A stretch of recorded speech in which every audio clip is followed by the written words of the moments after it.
caso Electrolux di Pordenone, oggi al Ministero dello Sviluppo Economico Zanonato ha ricevuto i rappresentanti dell'azienda che ha proposto ai suoi dipendenti di ridursi lo stipendio in cambio del mantenimento del posto di lavoro e i sindacati. Come è andata ce lo racconta in diretta Giorgio Rizza. Giorgio. Sì, buonasera Marco, quindi si è concluso da poco l'incontro qui al Ministero dello Sviluppo Economico con il Ministro Zanonato, i vertici dell'azienda, i sindacati, le regioni coinvolte dal piano di ristrutturazione dell'Electrolux. Noi abbiamo qui nostro ospite, il Presidente della Regione Veneto Zaia, una Regione Veneto è particolarmente interessata da questa situazione perché ha con l'Electrolux un fiore all'occhiello della produzione per quanto riguarda i frigoriferi da incasso. Noi gli chiediamo subito, Presidente, quali passi avanti sono stati fatti su questa avvertenza, quali prospettive si aprono? Innanzitutto buonasera, direi un passo fondamentale, per la prima volta ci siamo incontrati.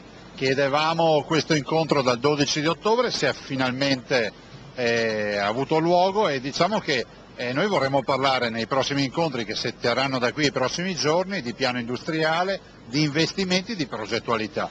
Mettere semplicemente in discussione il posto di lavoro di 630 cittadini semplicemente perché in Polonia l'ora lavorata costa un quarto rispetto all'Italia mi sembra assolutamente non sposabile come principio.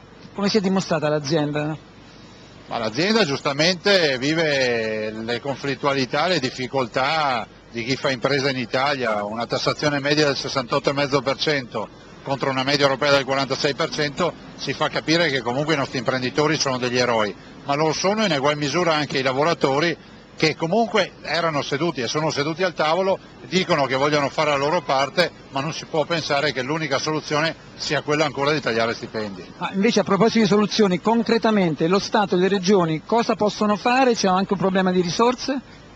In Italia c'è sempre il problema delle risorse, questo l'abbiamo capito, a causa di chi spreca. Noi come regioni mettiamo a disposizione i fondi comunitari che abbiamo e le finanziarie regionali. Lo Stato dovrebbe fare quella scelta strategica della quale ormai non si parla più, di decidere di obbligare tutti a vivere in maniera virtuosa. Le faccio solo un esempio, un pasto in ospedale in Veneto costa 6,5 €, in giro per l'Italia 60-80 €. Se tutti vivessero in maniera virtuosa avremmo 30 miliardi di risparmi all'anno da dedicare alla promozione dell'economia e alle assunzioni. Senta, per concludere, cosa può dire per tranquillizzare o per aumentare la serenità dei lavoratori che aspettavano questo importante incontro?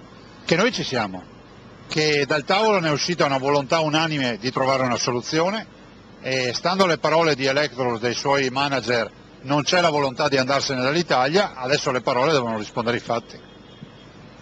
Bene Marco, se non avete domande da studio? Grazie Giorgio. No, dobbiamo andare Benissimo, a voi la linea allora.